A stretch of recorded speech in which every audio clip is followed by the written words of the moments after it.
भाइयों बहनों, आप सबको जय मसीह की। आइए हम परमेश्वर के वचन से कुछ सीखें। क्या आप लोग जानते हैं, मान लीजिए आपकी जिंदगी में और हमारी जिंदगी में सब चीज ठीक ठाक चल रहा हो, जिंदगी में सब चीज सही, लेकिन अचानक से कुछ हादसा हम लोगों के जीवन में हो जाता है और आपका कोई रिश्तेदार या आपका कोई जान परिचय का या आपका कोई दोस्त उसमें कहने लगे कि जो कुछ हुआ अच्छा हुआ, तो आप इसको क्या कहेंगे? आप उसको धन्यवाद देंगे या आप उससे गुस्सा करेंगे या आप खुश होंगे या उससे लड़ाई झगड़ा करेंगे? आप क्या कहेंगे उसको? हम लोग मनुष्य हैं, हम मनुष्य की रीति से हम लोग उससे क्या करेंगे? लड़ने झगड़ने लग जाएंगे कि हमारे साथ तो ऐसा हादसा हो गया और ये हमारा दोस्त है जो ऐसे कह रहा है कि जो कुछ हुआ अच्छा हुआ। लेकिन परमेश्वर का वचन क्या कहता है, आइए देखें हम। रोमियो 8:28। हम जानते हैं कि जो लोग परमेश्वर से प्रेम रखते हैं उनके लिए सब बातें मिलकर भलाई को उत्पन्न करती हैं। अब आप सोच रहे होंगे कि इस वचन में ऐसे भलाई क्या दिख रही है।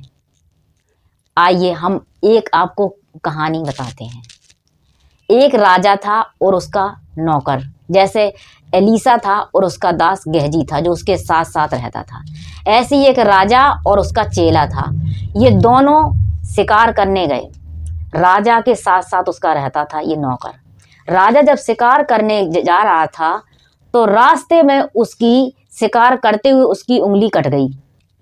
जब उसकी उंगली कट गई तो उसका चेला कहने लग गया, नौकर, कि राजा जी जो कुछ हुआ सब अच्छा हुआ। क्योंकि ये चेला था जो उसको नौकर, ये परमेश्वर यीशु मसीह पे विश्वास करने वाला था। इसकी आदत थी कि जो कुछ चाहे अच्छा हो चाहे बुरा हो, ये कहता था जो कुछ हुआ अच्छा हुआ। राजा को गुस्सा आ गया बहुत, राजा क्रोधित हो गया। राजा कहने लगा, यार मेरे साथ तो मेरा तो ऐसा उंगली कट गया है और ये मेरा नौकर है जो हमारी रोटी खाता है, हमारे टुकड़ों पे जीता है और हमसे ये कह रहा है कि जो कुछ हुआ अच्छा हुआ। वो बहुत क्रोधित हुआ और जंगल से वापस लौट के आ गया और इसने अपने जो नौकर चाकर थे, सेनापति, उनसे बोला कि इस नौकर को जेल में डाल दो। जब जेल में उसको डाल दिया तब उससे बोला राजा ने कि क्या हुआ, सब कुछ अच्छा हुआ ना? तो वो नौकर बोला, हाँ जो कुछ हुआ अच्छा हुआ।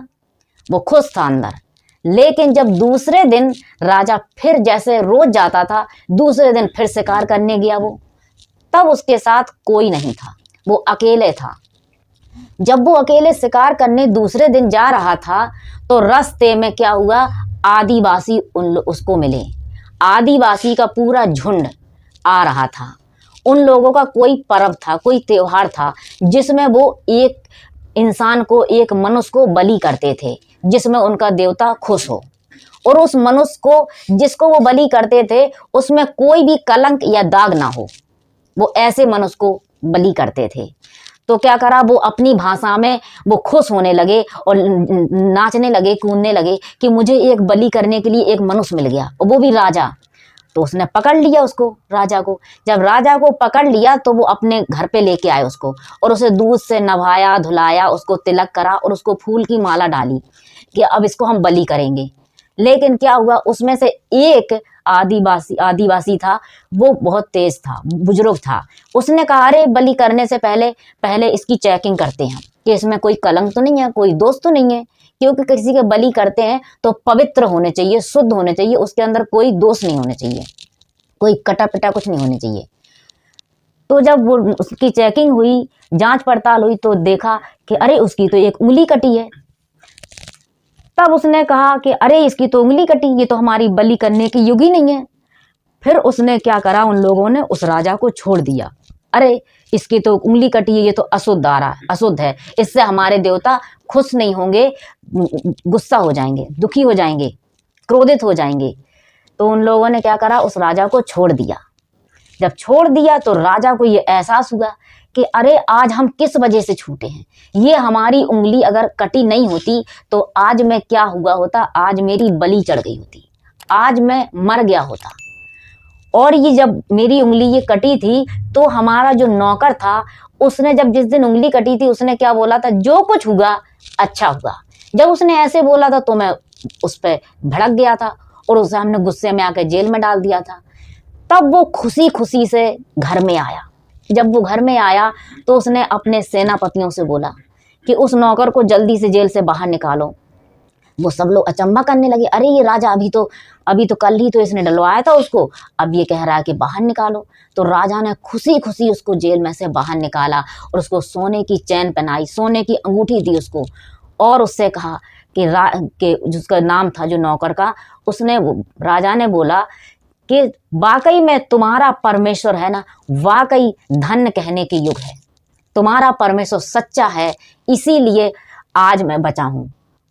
जब हमारी उंगली कटी थी तो मैं क्रोधित हो गया था तुझ पे, क्योंकि तूने बोला था कि जो कुछ हुआ अच्छा होगा, लेकिन मैं इसकी अर्थ समझ नहीं पाया। तब उस राजा ने अपने नौकर को शाबाशी दी, धन्यवाद दिया उसको, और उसने कहा कि वाकई तुम्हारा परमेश्वर सच्चा है खुदा।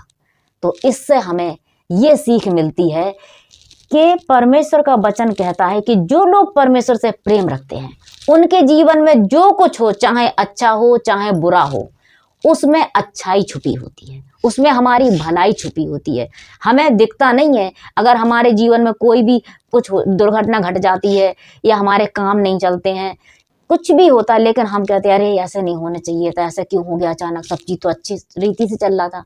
लेकिन परमेश्वर का वचन क्या कहता है, हर एक बात में जो लोग परमेश्वर से प्रेम रखते हैं उनके जीवन में जो भी चीज घटता है वो सब भलाई को उत्पन्न करता है, उसमें हमारी भलाई छुपी होती है। जिस प्रकार इस राजा की उंगली कटने में भलाई छुपी थी, अगर इसकी उंगली नहीं कटती तो ये आज बचता नहीं, उस दिन वो बलि हो जाता आदिवासियों के द्वारा। वैसे ही हमें भी भाइयों बहनों जानने की जरूरत है, अगर हमारे जीवन में कुछ भी, चाहे छोटा हो चाहे बड़ा हो, कुछ भी घटता है, उसमें हमारा परमेश्वर भलाई को छुपा के रखता है हमारे लिए। इसमें हमें ये सीख मिलती है। इसलिए आज से हमें हमारे जीवन में कुछ भी घटे, हमें चिंतित नहीं होने, कुड़कुड़ान नहीं है उस राजा की तरह, क्रोधित नहीं होने उस राजा की तरह।